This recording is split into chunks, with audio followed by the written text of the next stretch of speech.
Pourquoi les autorités de l'Église se font-elles si souvent tromper par des groupes controversés? Quelques jours après son élection sur le trône de Pierre, le pape Benoît XVI a pris une mesure exceptionnelle. Il a fait ouvrir les archives secrètes du Vatican afin de réunir tous les dossiers relatifs au Père Maciel et aux légionnaires du Christ. 212 documents ont ainsi été découverts. Les prélats qui ont travaillé sur ces documents ont découvert avec horreur la triste vérité. Depuis la fin des années 40, de nombreuses accusations ont été faites contre le Père Maciel. Parmi ces documents, ils ont trouvé des lettres datant de la fin des années 40, écrites par les supérieurs de l'université de Comillas, dénonçant l'emprise malsaine du Père Maciel sur ses disciples et sa propension au mensonge. Il y avait également des lettres de professeurs dénonçant l'habileté du Père Maciel à manipuler les gens. Des lettres des plus hautes autorités ecclésiales du Mexique dénonçant des actes de sodomie sur de jeunes membres de la congrégation et de consommation de drogue. Les pires documents étant certainement les témoignages de quelques membres de la congrégation, donnant de nombreux détails sur les crimes du fondateur. Ces lettres, rapports, mémos, fax et articles de presse sont réunis dans un même dossier, puis étudiés, résumés et classés. Ce que tous ces documents révèlent particulièrement, c'est l'incroyable capacité du Père Maciel à mettre en échec le système immunitaire de l'Église catholique. Les personnes qui effectuent ces investigations ont des sueurs froides. Les documents leur brûlent les doigts. Une vérité leur apparaît de plus en plus évidente. Maciel est un monstre, inspiré par des destins diaboliques. C'est un séducteur qui a su échapper à la vigilance du Vatican durant toute sa vie. Ce qui est le plus pathétique, c'est que le scénario se répète inlassablement de la même façon. Le Père Maciel est accusé, les autorités s'inquiètent, le Père Maciel joue à la victime et fait jouer ses réseaux d'influence dans la curie. Les autorités de l'Église décident de sauver la Légion et se font bien sûr berner. On enterre le dossier, le temps passe, jusqu'à de nouvelles accusations, et le même scénario se répète encore et encore. Quand il est devenu évident que le pape Benoît XVI cherchait à étouffer le scandale, les prélats qui avaient accès à ces archives ont eu d'énormes problèmes de conscience. Devait-elle transmettre ces documents à des personnes capables de les utiliser intelligemment afin de connaître la vérité, ou bien devait-elle cautionner un terrible mensonge risquant de précipiter l'Église entière dans les ténèbres? Faire sortir tous ces documents secrets était un acte de haute trahison. Mais qu'importe, leur choix était fait. Et c'est ainsi qu'ils ont apporté les facsimilés de ces 212 documents à Fernando González, un grand universitaire mexicain qui a ensuite écrit plusieurs livres à partir de ces documents, dont Marcial Maciel, les légionnaires du Christ, témoignages et documents inédits, et La volonté de ne pas savoir.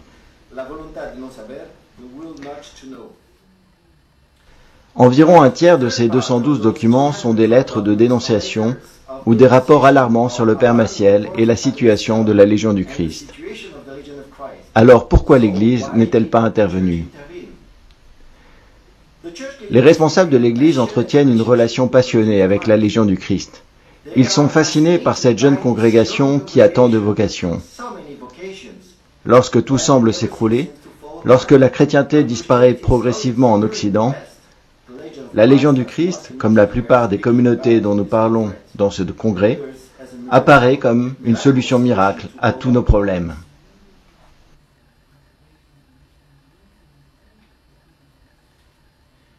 Quand tout va mal, vous êtes vulnérable et vous encouragez aveuglément tout ce qui donne l'impression de donner des solutions.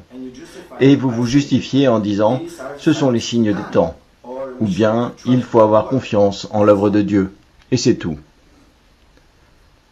L'argument principal mis en avant par les autorités de l'Église est qu'on juge l'arbre à ses fruits. En 1958, toutes les accusations les plus graves contre le Père Maciel avaient été balayées à cause de cette seule raison.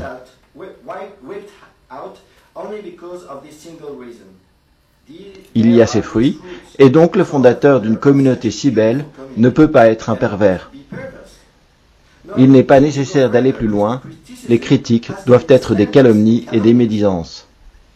50 ans plus tard, fin 2008, les membres de la congrégation ont été informés de quelques aspects sur la double vie de leur fondateur. Les supérieurs ne pouvaient plus continuer à étouffer le scandale comme ils l'avaient fait pendant des années. Les enfants du Père Maciel étaient sur le point de révéler la vérité aux médias. Ainsi, en novembre 2008, afin d'empêcher les membres de quitter la congrégation ou de vouloir trop en savoir sur leur fondateur, 3 cardinaux très importants de la curie romaine sont venus chez les légionnaires et leur ont donné une conférence. Grâce à des fuites récentes au Mexique, nous avons obtenu les enregistrements de ces interventions. Et je voudrais partager avec vous quelques extraits. Franck Rodet, préfet de la Congrégation pour les instituts de vie consacrée et les sociétés de vie apostolique. La tolérance zéro? Non, non, dans l'Église, nous ne sommes pas comme ça. Cela, nous le laissons aux puritains. Et j'irai jusqu'au fond de ce que nous enseigne Matthieu au chapitre 7. Tout arbre bon donne de bons fruits, et l'arbre mauvais donne de mauvais fruits. Un arbre bon ne peut produire de mauvais fruits, ni un arbre mauvais produire de bons fruits. Or, le fruit est bon, le fruit est extraordinairement bon, il est excellent, magnifique. Alors peut-on dire que l'arbre est mauvais? En pure logique, je dirais que non, et je l'absous. J'absous le Père Maciel. Cardinal Angelo Sodano, doyen du collège cardinaliste de l'Église catholique, ancien secrétaire d'État du Vatican. Si un diamant ou un anneau en or tombe dans la boue, il se salit. Mais ensuite, il suffit de le nettoyer pour le faire briller à nouveau. Il ne faut pas rester sur l'image du bijou lorsqu'il est couvert de boue. C'est pourquoi, il me semble que le plan de Dieu sur la Légion nous indique que la Légion doit continuer. Et il me semble que c'est la volonté des souverains pontifes. Dario Castrión Hoyos, président de la commission pontificale Ecclesia Dei et ancien préfet de la congrégation pour le clergé. Parce qu'un homme choisi par Dieu, Martial Maciel, a recueilli la lumière divine et a fait ce que Dieu attendait de lui. Comme le Christ l'a voulu, il a eu parmi ses ancêtres un certain nombre de femmes de peu de vertu. Ainsi, celui qui n'avait aucun péché s'est entouré génétiquement du péché, pourrions-nous dire. Hosanna au fils de David, gloire à la Légion, même si elle a été victime de la faiblesse humaine, victime de la force du mal. Il fallait que cet homme choisi par Dieu paye lui aussi son tribut au mal. Personne ne savait qu'il menait une double vie. Pourquoi? Parce qu'il a été prudent. Voilà une grande et importante vertu chrétienne. Ainsi, quand il vous formait, la providence divine n'a pas voulu que se perde la force du message qu'il transmettait à cette légion de Jésus-Christ. Et c'est pour cela que la plus grande partie des légionnaires n'a jamais rien su. Et ainsi, ils ont pu recevoir le message dans la simplicité et dans le calme. Lors du congrès de l'ICSA à Montréal l'année dernière, la problématique des fruits et de l'arbre a déjà été largement discutée. J'aimerais cependant ajouter quelques réflexions personnelles. Mais commençons par relire le passage de l'Évangile. Méfiez-vous des faux prophètes qui viennent à vous déguisés en brebis, mais au-dedans sont des loups rapaces. C'est à leurs fruits que vous les reconnaîtrez. Cueille-t-on des raisins sur des épines ou des figues sur des chardons? Ainsi, tout arbre bon produit de bons fruits, tandis que l'arbre gâté produit de mauvais fruits. Un bon arbre ne peut porter de mauvais fruits, ni un arbre gâté porter de bons fruits. Tout arbre qui ne donne pas un bon fruit, on le coupe et on le jette au feu. Ainsi donc, c'est à leurs fruits que vous les reconnaîtrez.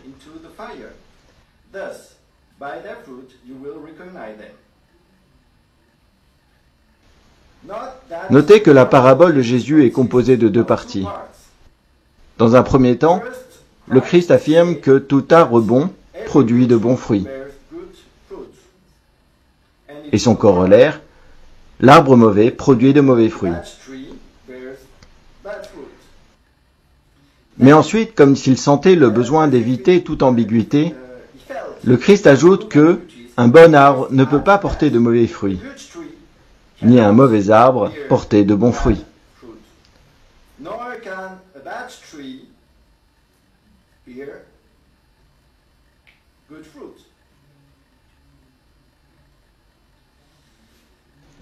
Un logicien dirait que dans la première partie, le Christ pose une condition suffisante.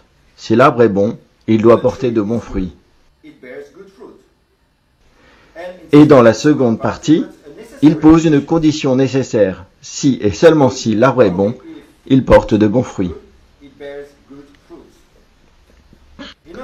Autrement dit, il n'est pas possible de dire qu'un très mauvais fondateur pourrait porter de bons fruits sans tordre le cou aux enseignements du Christ, lequel a anticipé tous nos doutes en établissant une règle explicite et nécessaire qui ne supporte aucune exception. Donc l'explication doit être cherchée du côté des fruits. Ces fameux fruits qui fascinent autant les autorités de l'Église sont-ils aussi bons qu'ils en ont l'air?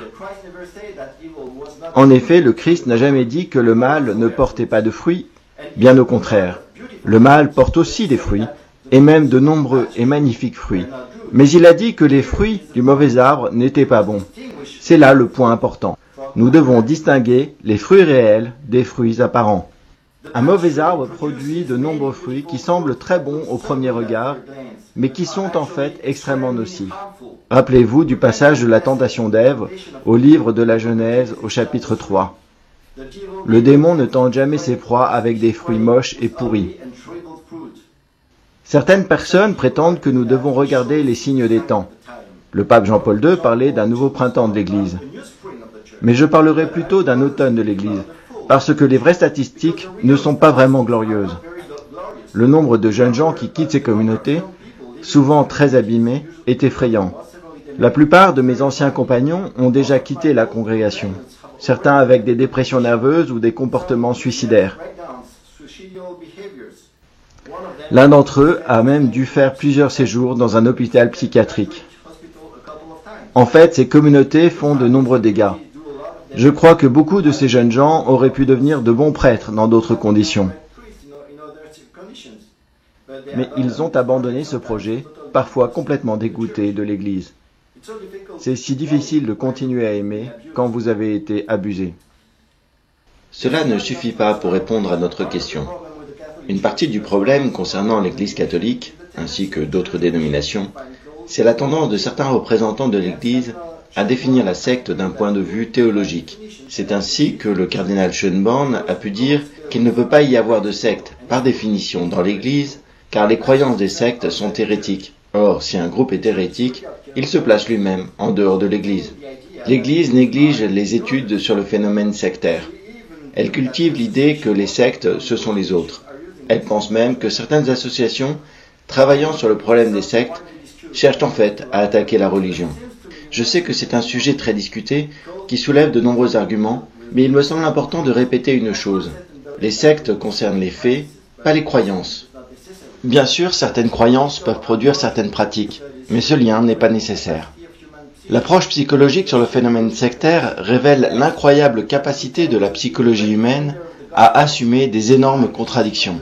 Oui, vous pouvez prétendre être un grand défenseur de l'Évangile, tout en contredisant les enseignements de l'Évangile à longueur de journée par vos actions. Oui, vous pouvez prétendre être un grand défenseur de la liberté de conscience, tout en tolérant des moyens coercitifs à l'intérieur de votre groupe afin d'empêcher toute dissension. La difficulté tient au fait que le phénomène sectaire génère des mécanismes extraordinaires d'autosuggestion. Dans une secte, les adeptes apprennent à nier leur propre identité et à mentir, non seulement au monde, non seulement à leurs parents et à leurs amis, mais également à eux-mêmes. Ainsi, une personne qui est sous l'influence d'une secte prétendra toujours être parfaitement heureuse et libre, même si elle ne l'est pas du tout. Et c'est pourquoi nous devons être très vigilants avec les témoignages des personnes qui sont sous emprise, parce qu'elles ont un besoin compulsif et irrationnel de défendre leur vocation, leur groupe et leur gourou. Je connais bien cela. Moi aussi, j'ai porté ce masque. Mais ce n'est pas encore suffisant. Un autre élément essentiel s'avère nécessaire, le silence. Le silence est l'un des éléments clés du système pervers. Dans cette affaire, le silence apparaît dans 3 contextes. À l'intérieur du groupe, à l'intérieur de l'institution ecclésiale et parmi les anciens membres. J'aimerais développer un peu cette idée. Le silence à l'intérieur du groupe. À l'intérieur des communautés, le silence peut être obtenu par différents moyens. Une règle, une promesse ou même un vœu qui est imposé au nom de la charité, une mauvaise compréhension de l'obéissance qui doit être aveugle et héroïque, un système de dénonciation, lorsqu'un membre commence à critiquer, il est immédiatement exclu et envoyé aux missions, le fait qu'à l'intérieur du groupe, tout est cloisonné, de sorte que chaque religieux ignore ce que son frère sait, chaque religieux connaît seulement une toute petite partie du problème, et enfin, un contrôle absolu de l'information. Le silence est nécessaire pour maintenir les gens dans l'ignorance.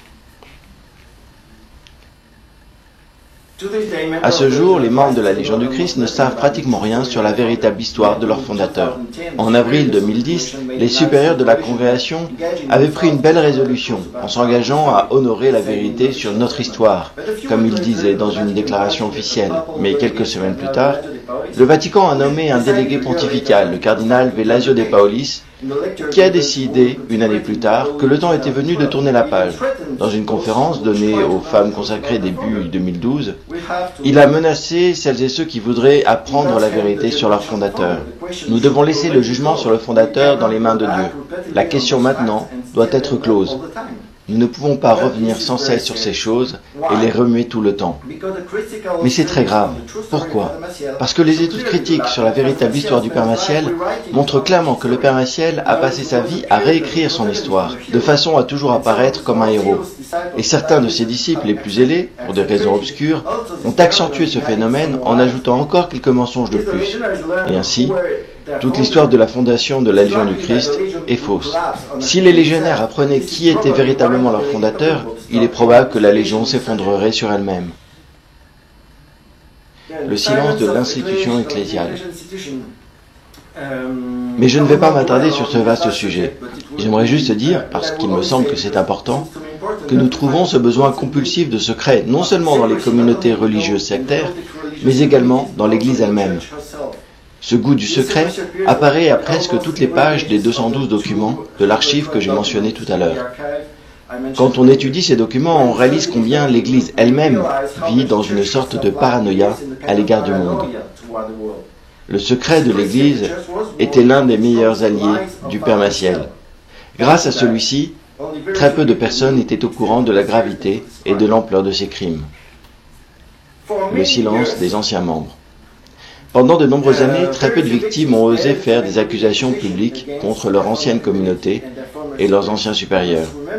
Il faut savoir que les anciens membres des communautés sectaires se trouvent toujours dans des situations très complexes qui les obligent à garder le silence.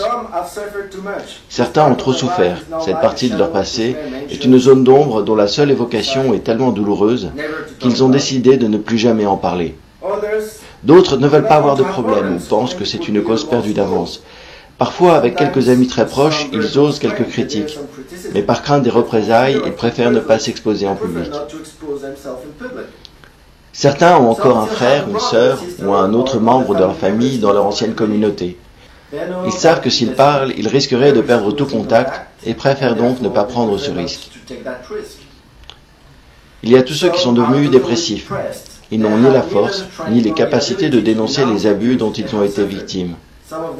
Certains sombrent d'ailleurs dans l'alcoolisme et parfois même dans la drogue.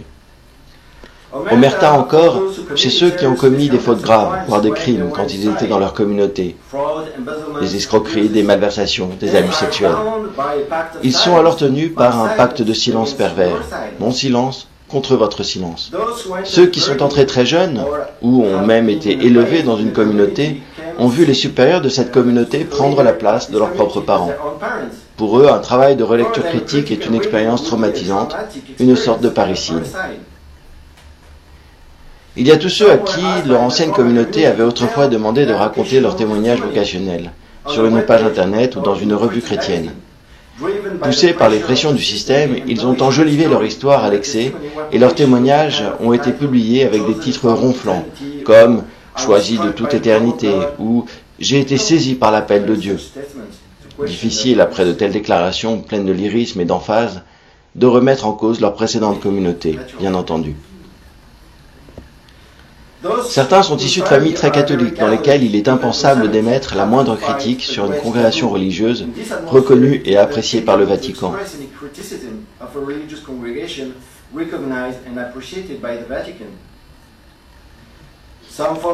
D'autres se taisent pour de simples raisons économiques. Après avoir passé 10, 20 ou 30 ans dans une communauté, ils ont pris un retard considérable dans la vie active.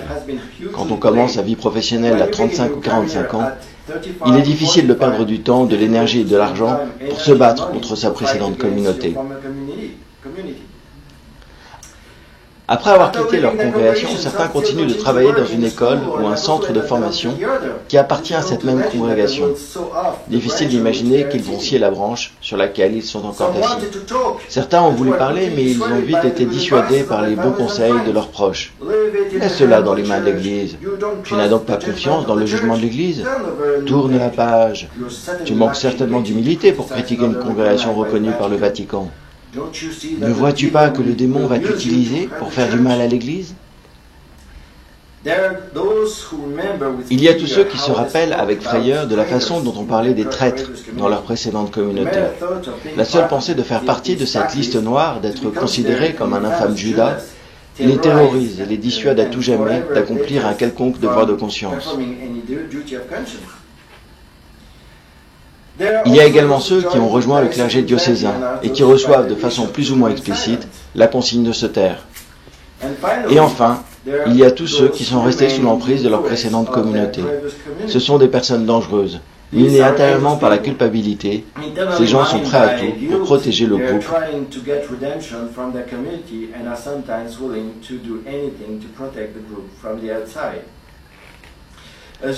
Comme toujours, les gens diront « Vous êtes trop négatif, vous parlez seulement à partir de votre expérience personnelle, et vous êtes aigri. C'est pourquoi vous êtes aussi critique. » Peut-être. Mais s'il vous plaît, s'il en est ainsi, répondez aux questions suivantes. Pourquoi le pape a-t-il dit dans le livre Lumière du monde qu'il n'a commencé à recevoir des éléments sérieux concernant le pharmaciel qu'à partir de l'an 2000? Pourquoi a-t-il encore une fois insulté les victimes qui dénonçaient depuis tant d'années les crimes du Père Maciel? Pourquoi a-t-il autorisé des milliers de gens à continuer de vénérer leur fondateur comme un véritable saint jusqu'en 2009? Pourquoi a-t-il cautionné un tel mensonge pendant au moins 10 ans? Combien de vies auraient pu être épargnées de la Légion du Christ s'il avait dit la vérité? Comment expliquez-vous qu'après avoir redécouvert tous ces documents sur le Père Maciel, on lui ait juste demandé de se retirer de tout ministère public en 2006, alors que le pape avait toutes les preuves de la perversité de cet homme? Pourquoi n'ont-ils pas offert au Père Maciel une dernière chance de se confronter à la justice et peut-être de sauver son âme?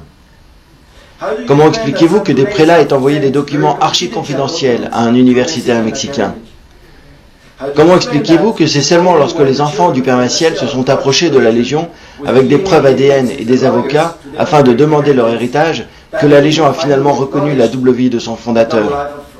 Alors que nous savons de façon certaine que de nombreux supérieurs savaient la vérité depuis des années. Et s'il n'y avait pas eu cette satanée descendance menaçant de tout révéler à la presse, est-ce que l'Église aurait entretenu l'imposture? Est-ce que l'on continuerait encore aujourd'hui à vénérer le saint fondateur des légionnaires du Christ? Comment expliquez-vous qu'en dépit de la gravité des accusations, le pape Benoît XVI n'ait pas eu le bon sens d'arrêter les ordinations et le recrutement dans la Légion? Au moins le temps de l'enquête.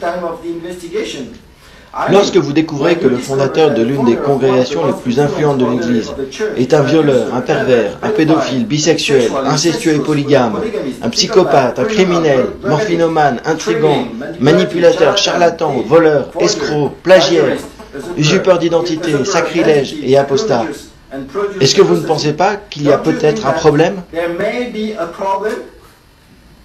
Ne vous dites-vous pas, on s'est peut-être trompé? Arrêtons tout et faisons une véritable enquête afin de s'assurer que la congrégation est saine.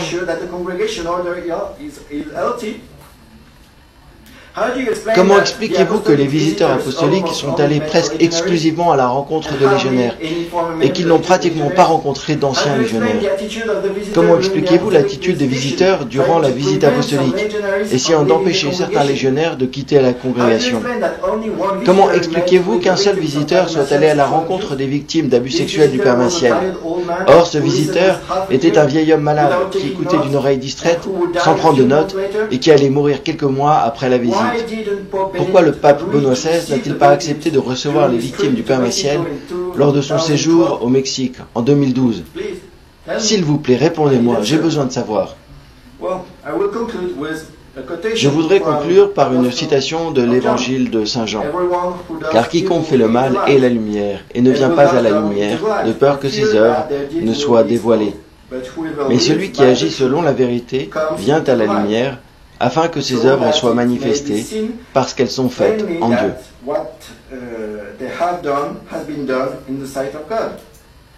No comment.